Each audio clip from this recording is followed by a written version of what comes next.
tous, bienvenue dans cette grande émission, une émission préférée de tous les jeunes. S'exprimer librement et paisiblement, c'est la libre opinion d'Hélène Océan. Honoré Kapoukou, je suis à la présentation de cette émission. 60 ans, 64 ans après l'indépendance, quelles sont les retombées et aussi quelles sont les avancées? Modification ou changement total de la Constitution.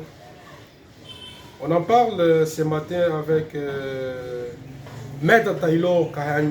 Bonjour Maître Taylor. Bonjour cher journaliste. Je pense que vous allez bien.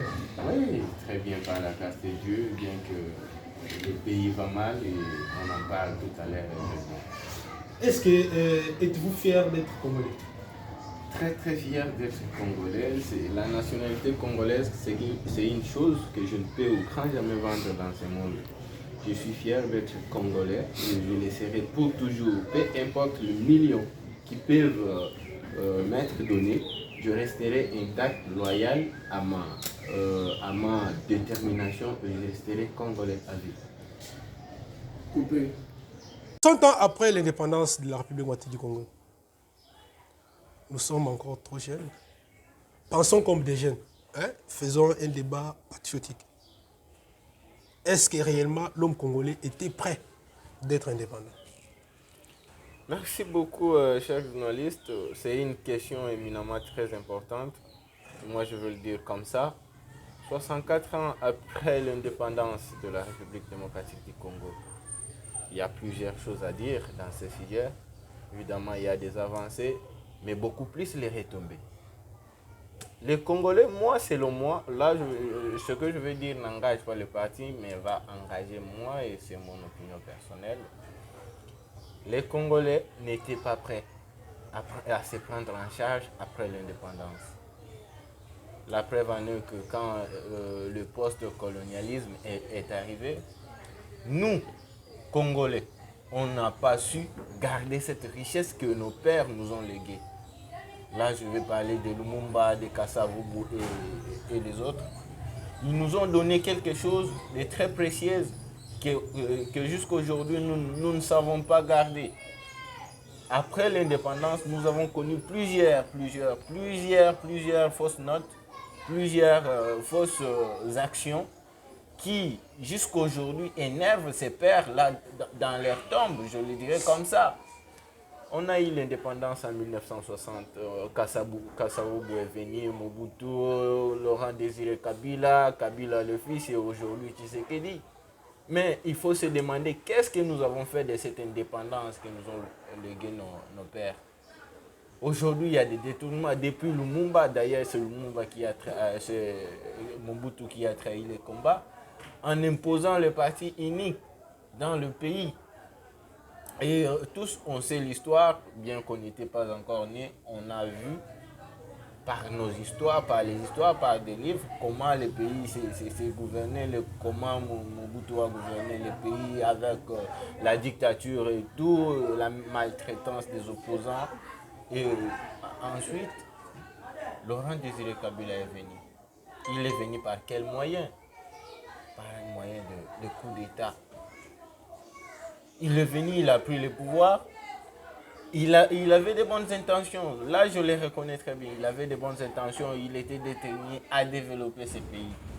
Bien que les jaloux, je dirais bien les sorciers de ces pays qui ne veulent pas le développement du Congo, l'ont trahi et l'ont assassiné. Ensuite, son fils est arrivé. C'est son fils qui a su rajeunir le pays. Le pays était en moitié dispersé, balkanisé. Joseph Kabila est venu, il a rajeuni le pays, il a ratifié le pays, il nous a donné une constitution et pour la première fois nous avons aussi fait des élections dans ce pays sous la houlette de Joseph Kabila. Non, depuis Mobutu, on faisait des élections démocratiques, là je veux dire bien. Démocratique, bien sûr. Démocratique, c'est sous Joseph Kabila. Parce que Mobutu, quand Mobutu était là, il y a des couleurs, il y a rouge et le vert. Quand tu viens, tu choisis le rouge, on te tue. Quand tu choisis le noir, le vert, c'est que c'est Mobutu. Mais Joseph Kabila est venu avec une démocratie, je le dirais comme ça. À ce temps, rappelons que Papa Etienne Tshisekedi était dans l'opposition. Papa Tshisekedi était dans l'opposition, bien évidemment. Mais en 2006, il avait refusé de postuler. Pourquoi? Pourquoi? C'est la question que nous devons nous poser. Bemba était là, il y a d'autres députés de Zolengankoy, tout ça. Ils étaient candidats. Le vainqueur était qui? Joseph Kabila. Je ne sais pas parce que je n'ai jamais pris part à ces élections. En 2011, Papa Etienne était candidat. On sait comment c'était passé. Il n'avait pas gagné aux élections. Il s'est rébellé, ensuite allé en exil et tout. En 2018, la même chose. La même chose, c'était le dernier mandat de Joseph Kabila. Il ne pouvait pas venir. Alors, ça a engendré des problèmes. Ça a engendré des problèmes. C'est pourquoi je dirais, chers journalistes, il y a beaucoup plus de retombées que des avancées après l'indépendance de la République. Vous pouvez énumérer quelques retombées? Effectivement, quelques retombées après l'indépendance de la République. Jusqu'aujourd'hui, nous avons cru qu'après le départ de l'homme blanc, les Congolais allaient se prendre en charge et pouvoir développer son pays. Et aujourd'hui, quels sont les critères? Les critères qui font que le pays ne soit pas développé, notamment les détournements. Les détournements des fonds publics, l'injustice. Il y a plus de retombées, il y a l'injustice, il y a la maltraitance des opposants. Il y a la tricherie dans les élections. Et vous voulez que nous soyons développés avec de telles actions au sein d'un pays? Moi, je dirais non. Je dirais non. Et si on prend les avancées, bien qu'après Mobutu, après l'indépendance, on a si ranifié le pays. Le pays était à moitié balkanisé. Avec l'arrivée de Joseph Kabila, nous avons aussi gardé nos frontières, bien qu'aujourd'hui, elles ne sont pas les mêmes. Elles ne sont pas les mêmes suite à cette agression que nous impose le Rwanda injustement. Voilà, c'est ce que j'allais dire. Oui, pendant la campagne, votre leader, votre mentor, je cite bien Matata Mponyo, marchait avec les noms de Kasavubu comme son idole, son mentor. C'est lui qui incarnait, je dirais, un bon leadership. Est-ce que Kasavubu est une référence pour la République, mais aussi pour la jeunesse? Moi, je dirais que Kasavubu est une référence pour la République parce que c'est le premier président de la République. Le premier président, oui. Le premier président qui a pris ses fonctions après l'indépendance, c'est Kasavubu. Alors, c'est ça, cette référence. Et alors, à l'époque de Kasavubu, nous savons très bien des conflits qu'il y avait entre Lumumba et lui.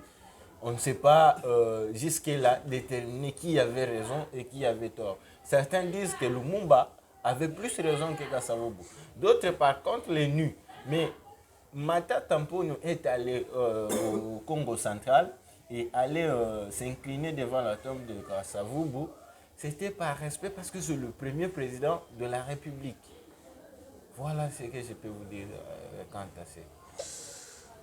Nous poursuivons cette émission, mes chers téléspectateurs. Est-ce que réellement aujourd'hui, si nous prenons bien la RDC, vous savez des problèmes que nous avons dans ce pays, et à chaque fois, il y a toujours, si nous voulons prendre des décisions, vous verrez la CPI, vous verrez la communauté internationale, les États-Unis. Est-ce que réellement, 60 ans après l'indépendance, la RDC demeure indépendante? La RDC, c'est une question très importante que je dois marteler sur ça. Jusqu'aujourd'hui, nous sommes dépendants économiquement. La RDC n'est pas indépendante. Mais aussi spirituellement. Mais aussi spirituellement parce que le christianisme est venu, le bien vient avec leurs fonds. Et là, on nous a laissé sur les plans, pour bien dire, on nous a laissé sur les plans physiques. Oui. Ils ont bloqué la spiritualité et aussi l'économie. Comment voulez-vous que nous soyons indépendants pendant que nous dépendons des autres? La RDC ne produit absolument rien. Il y a quelques mois, Julien Paloukou venait d'inaugurer une industrie de kirdan. Imaginez. Après 60 ans après l'indépendance, nous produisons les kirdans. Mais aussi les Transco. Quel Transco? Nous avons les usines des Transco. Non, mais il faut vous renseigner sur ça. Les Transco, c'est juste une marque. C'est une industrie étrangère. C'est une industrie étrangère qui est venue juste mettre sa base ici pour monter. Fabriqué en RDC. Non, c'est quelque chose qui a été, je peux dire, c'est une tricherie de la Et il y a présidence. aussi une usine de carreaux qui est en Non, mon cher. Oh, moi, je vous dis que... qui est encore en sentier, Voilà, je dirais, voilà. à Maluku. On est en train de parler des actions concrètes. Nous produisons des actions. que le Kir, non. Et Julien Paloukou a inauguré récemment l'industrie. Voulez-vous que nous soyons indépendants pendant que tous les Congolais importent tout, même la pomme, on importe. Ceux qui détiennent notre économie, ce sont le Libanais, ce sont les Indiens, les Indo-Pakistanais, les Français. Dites-moi, nous avons quelle banque, quel Congolais a une banque ici? Dites-moi, tous les supermarchés qui sont ici. Mais on a des millionnaires. On a des millionnaires. Mais où sont-ils? Où sont-ils? Moi, je n'ai jamais vu un Congolais venir. Je suis millionnaire, j'ai mes entreprises, voilà. Ce sont des petites entreprises. Ces gens-là gèrent des petits millions et tout. Mais engagez, embauchez vos frères et sœurs afin qu'ils aient l'autonomie financière quant à ça. Mais je vous dirai encore une chose. Concernant les États-Unis et tout, aujourd'hui, la dette publique est estimée à 10 milliards de dollars. La dette extérieure. Mais dites-moi, comment nous, la RD Congo, on va arriver à sous peu de temps à rembourser cette dette-là? Le président Fathi a 4 ans, il va faire 4 après 4 ans, il laisse. Pensez-vous qu'il va finir cette dette-là de 10 milliards? Je ne crois pas. Ma tête à son temps a trouvé la dette extérieure à 10 milliards et a ramené cette dette à 4 milliards de dollars. Aujourd'hui, la dette est à 10 milliards de dollars. Vous pensez que avec ces... Mais quand même, Judith Soumina nous vient avec un budget de 9 millions... 9 millions, c'est 92 de quelque chose. Ça, c'est une somme imaginaire. Non, ça reste un bilan à mobiliser. Écoutez, mon frère, vous dites que non, notre budget de ce quinquennat sera de 90 milliards et quelques. Vous pensez que c'est possible? Avec les 4 ans qui sont restés. Vous savez, avant la sortie du gouvernement, on a perdu combien de temps? Pensons que c'est possible, ça sera possible. Pour moi, je dis que non, ça ne sera pas possible parce que je lis les programmes. Avec ce budget, ça ne sera pas possible. Pour terminer ce point, enlevez d'abord les casques d'être cadre de LGD. En tant que jeune, conscient, patriote, qu'est-ce que vous proposez au gouvernement 60 ans après l'indépendance? Et qu'est-ce que vous demandez aussi à la population qui doit se prendre en charge? La jeunesse qui est distraite, 60 ans après l'indépendance, qu'est-ce que vous proposez? 60 ans après l'indépendance, moi, j'ai un conseil à prodiguer au gouvernement. Nous, les LGD, la thèse que nous soutenons, c'est la théorie. Malgré qu'on voit parfois LGD est dans l'opposition, parfois il est dans l'union sacrée. Nous ne sommes pas dans l'union sacrée, nous demeurons dans l'opposition jusqu'à preuve du contraire. Personne ne viendra me contredire ici, je suis opposant et je m'assume. La thèse que nous soutenons, c'est la théorie du leadership de qualité et la bonne gouvernance. Madame Judith était dans le cabinet du ministre Mukoko Samba à l'époque de Matata. Là, Mukoko Samba fut ministre du budget. Madame la première ministre était sa conseillère plutôt. Alors, ils savent comment Matata a marché, ils savent comment Matata a dirigé, ils savent la rigueur qu'avait Matata via sa cravate rouge. Parce que ça, c'est pas la magie, c'est le symbole de la détermination. C'est pas la loge. Non! Certains me disent, non, toi, tu as déjà touché ceci. Non, c'est la détermination et l'engagement, la rigueur. Ils doivent être rigoureux. Madame, moi, je vais demander à la dame Judith d'être rigoureuse. C'est ça, d'être leader. Elle est chef du gouvernement. Elle doit se prendre en charge pourvu qu'elle prenne des mesures, des décisions courageuses afin de conduire son gouvernement. Si elle se laisse intimider par l'UDPS ou par le membre du gouvernement, elle ne va pas réussir. Et moi, je crois que la dame a été prise juste pour être un bouc émissaire. En réalité, la personne qui va commander ce gouvernement, on le sait tous. Je m'étais ici sur ces plateaux, on le sait tous. C'est la politique. Mais c'est les garants de la nation. C'est les garants de la nation, mais la dame n'aura pas l'autonomie complète comme l'autonomie qu'avait Matata. Matata a si bien géré dans ce pays. Je peux dire, après 1965, c'est le premier meilleur ministre. C'est le premier meilleur ministre que nous avons jamais connu. Mesdames et messieurs, on en parlera un jour. On va chercher un sujet sur ça. On va parler sur les bilans de Matata prochainement. J'ai quelque chose. Avançons d'abord avec ce ouais. Maintenant, le message que moi je veux poser à la population congolaise. C'est d'abord se prendre en charge. La liberté ne se donne pas. Ça s'arrache. Ça s'arrache. Vous voyez ce qui s'est passé au Kenya dernièrement. Il y a eu augmentation des taxes, des impôts. Le peuple kenyan est sorti dans la rue. Il a fait pression au gouvernement. Le président n'avait pas le choix que de supprimer cette proposition de loi. C'est ça un peuple. Mais nous, on est plus fanatistes que acteurs. Le fanatisme n'a pas des avancées. Le fanatisme ramène vers le bas. C'est comme si nous sommes en train de faire la case départ. Nous voulons partir, mais non, nous sommes sur place. On doit se prendre en charge, commencer à dire à ces membres du gouvernement la vérité en face. La vérité en face, et c'est ce que nous avons besoin. Oh non, on va m'arrêter, on va me faire ça si je parle. Non, nous devons briguer cette étape de la peur afin d'aller plus loin et commencer à mettre la pression sur le gouvernement. Parce que c'est notre bonheur, c'est notre avenir qui est en jeu. Et si on laisse ces papas nous maltraiter, faire tout ce qu'ils veulent, on ne sera jamais satisfait et nous demeurerons sous-développés à jamais. Voilà un conseil pour vous et tenez-en compte. Là, nous changeons les chapitres. Nous allons parler un peu de la modification, mais aussi modification ou changement de la Constitution. Est-il opportun? Est-ce que la Constitution bloque le président de la République? Est-ce que c'est la vraie raison? Nous allons en parler avec vous. Maître, vous avez constaté que le président est resté un peu silencieux dans le premier mandat.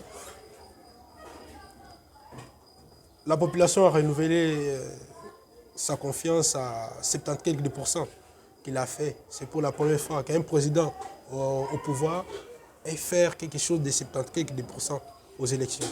Aujourd'hui, le président décide de changer la Constitution.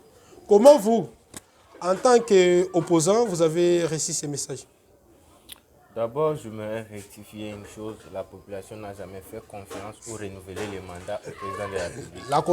La confiance, le président a été élu. Non, ça n'engage que moi. Le président, ça c'est bien. Ça les élections du 20 décembre furent un simulacre d'élection que le Congo n'a jamais connu depuis 2006. C'était une tricherie à ciel ouvert. Vous allez être d'accord avec moi qu'il y a eu des députés qui ont été invalidés de l'Union sacrée. Ces députés de l'Union sacrée ont voté pour qui? Les électeurs de ces députés qui ont été invalidés ont voté pour qui? N'est-ce pas pour Tshisekedi? On a fait annuler tous les bulletins. On n'a pas annulé. Quand on annule un bulletin d'un député, on annule aussi des présidents de la République. On doit être d'accord. Et ces gens étaient combien? C'est quelque chose de 80. 80. Vous savez, par candidat, il y avait combien d'électeurs? C'est ça, c'est ce que nous devons voir. Chacun avait plus ou moins 5 000, 6 000, 4 000, 14 000. Vous allez me dire que Gentini Ngobila avait 500 électeurs? Non. Ces gens-là étaient les agents de Félix Tshisekedi. Moi, je le dirais comme ça. Parce qu'ils ont reçu des machines. Par quels moyens? Jusqu'à aujourd'hui, les Congolais n'ont jamais su par quels moyens ces candidats ont reçu ces machines. Jusque-là, la justice n'a jamais dit par quels moyens ces gens se sont procurés des machines. Vous allez être d'accord avec moi sur ce point, que ces élections n'étaient pas transparentes, crédibles. C'était un simulacre d'élection. Mesdames et messieurs, ça c'est pour lui. Ça n'engage que moi. Il est membre les cadres de LGD, parti cher à je m'assure que ces élections étaient non transparentes non crédible et c'était un simulacre, pour une fois de plus, d'élection. Retournons à notre sujet du jour. Voilà, je vais dire ça. La constitution de la République démocratique du Congo est sacrée. C'est un texte que nous avons depuis sacré depuis les années et les années. Du 18 février 2006, il y a eu référendum, le peuple a adopté la constitution. Et aujourd'hui, dites-moi, si la constitution a été modifiée, il y avait des couacs et tout, et le président Kabila avait voulu à ce qu'on puisse arranger tout, voir comment on peut modifier. Maintenant, ici, dites-moi, avant de modifier la constitution, il faut venir nous dire, nous voulons modifier tel article parce que ceci, cela ne marche pas. Mais vous serez d'accord avec moi que l'Union sacrée n'a pas donné des critères pouvant favoriser cette modification ou changement de la Constitution. Mais moi, je vous apprends que le président Félix veut s'éterniser simplement au pouvoir en changeant la Constitution ou en modifiant peut-être l'article 220 ou l'article 74 de la Constitution pour pouvoir changer peut-être le mandat du président de la République de passer de 5 à 7 ans afin d'être encore éligible à la législature prochaine pourvu qu'il soit encore là. Mais ça ne va pas passer. Avec le LGD, nous, là, on dit l'argent des rames, mangez. Vous serez en route? Écoutez, je vais en arriver là. Mangez les fonds récoltés illégalement via le RAM. Mangez l'argent des forages, mangez l'argent des lampadaires. Ne touchez pas à la Constitution, elle est sacrée. Il y a des articles verrouillés qu'on ne doit jamais et jamais toucher. Sinon, c'est le peuple qui va se révolter. Sinon, c'est le LGD qui va se révolter. Nous serons dans la rue pour cette Constitution, on est prêt à tout. On va la protéger. C'est comme un bien précieux que nous avons depuis 2006. Et nous sommes obligés de garder ces biens-là avec jalousie. Je peux dire, nous sommes jaloux de cette constitution. Maître Aïlo, si nous voulons parler de la constitution aujourd'hui, la première constitution était de Luabourg. Vous savez que la constitution a connu des modifications, a connu aussi des changements. Ouais. Parce que la constitution que nous utilisons aujourd'hui, ce n'est pas la constitution de Luabourg. J'avais reçu un camarade ici, camarade venu, j'étais salué là où il est. Malgré Okimi Bissolelo, j'ai pensé qu'on puisse analyser cette question aujourd'hui ensemble. La Constitution a connu des modifications. Pourquoi si Kabila avait changé la Constitution, Tshisekedi n'est pas mesure de les changer? Ou soit vous voulez seulement dire que non, Kabila a été mieux placé de changer la Constitution que Tshisekedi? Je ne parle pas de ça parce que parce qu'il y a eu des modifications, il y a aussi des changements. Oui. Pendant, pendant, je dirais, les régimes passés, il y avait eu des régimes. Là, personne n'avait parlé. Écoutez, mais quand Tshisekedi devait changer, là, ça devient sacré. Écoutez, quand Kabila est arrivé au pouvoir, nous avions une constitution de mort de Laurent Désiré Kabila. Kabila est arrivé, il dit non, on doit donner un sens à notre pays. Nous n'étions même pas un État. Quand même, vous devez les démocratique. On n'était même pas un État démocratique comme c'est le cas aujourd'hui. Il est arrivé, il a si commencé les consultations, le pourparler avec de grands leaders à l'époque, de Jean-Pierre Bemba, de Lycée Sanga, ils sont nombreux là. Cette constitution a été adoptée par référendum. C'est le peuple congolais qui a voté cette constitution par référendum. Le peuple congolais, je veux dire. C'est parce qu'il y avait une constitution de transition, il dit non, on doit donner un sens à notre pays. Et on a mis en place cette constitution de 2006.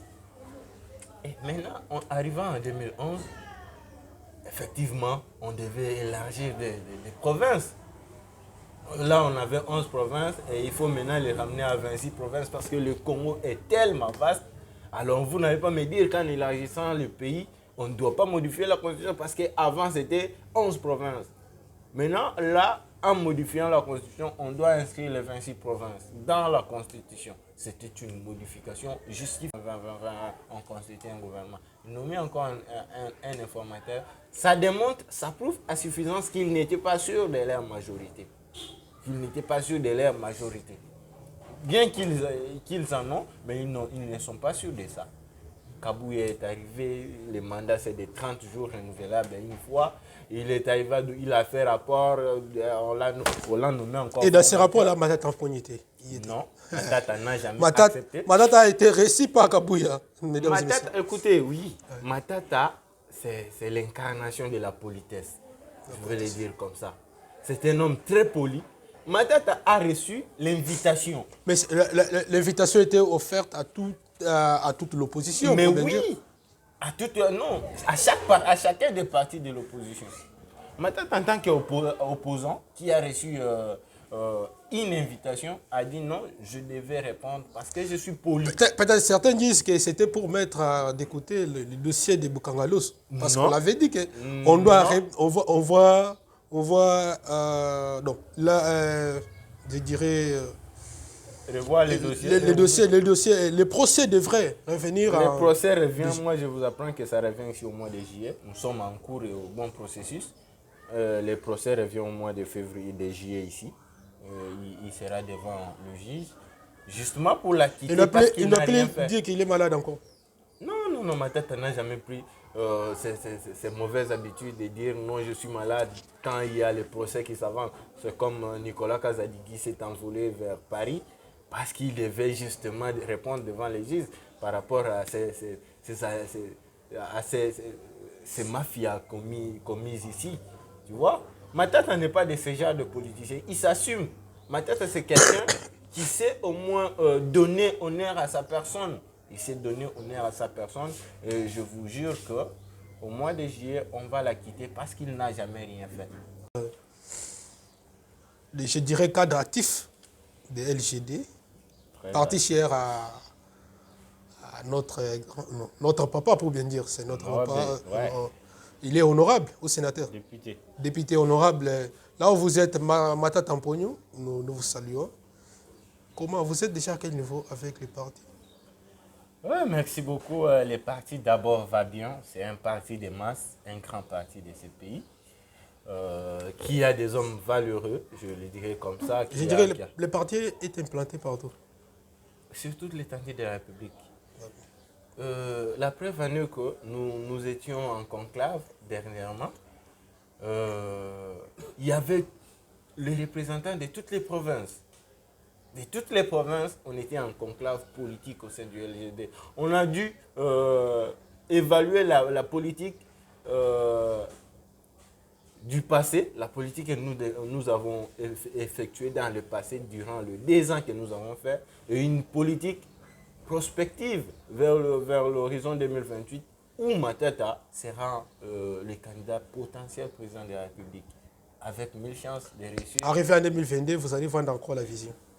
En 2028, je n'ai jamais été sûr de moi qu'avant que Matata avait vendu le pouvoir en 2020. Non, on n'a pas vendu le pouvoir chez Appelons qu'en 2023, Matata y a vendu. Pour des millions qui a été proposé. Matata ne s'est pas rallié à Moïse Katumbi par rapport à l'argent. Si on parle de l'argent, Matata ne souffre pas. Matata ne demande pas le pain. Matata avait besoin de l'unité dans l'opposition. Il fallait un bloc dans l'opposition pour faire face à la dictature fasciste. Vous voyez, aux fraudes qui étaient en train de se préparer pendant les élections du 20 décembre 2023. Lui-même ne pouvait pas faire ça. Nous sommes d'accord dans ce pays que seul, personne ne peut gagner les élections. Seul, personne ne peut gagner des élections. Vous devez être 2, 3, 4. Le Congo est vaste, mon frère. Matata est Katangé. Matata doit aller au Congo central. Vous pensez que comme ça, Katangé, il va directement au Congo central. Il doit avoir des alliés partout. Et c'est ce que Matata a fait justement aux élections passées. On avait besoin des blocs pour faire face au président Félix. Et c'était ça son souci en tant que patriote engagé qui veut le bonheur de la République. C'est pourquoi il est allé vers Katumbi pour lui donner la force. Et ce n'était pas sur base de l'argent. Il n'a jamais reçu l'argent de Katumbi. Quand même, Nous sommes arrivés presque à la fin de cette grande émission. Maître Taylor, j'ai 3 petites questions à vous poser.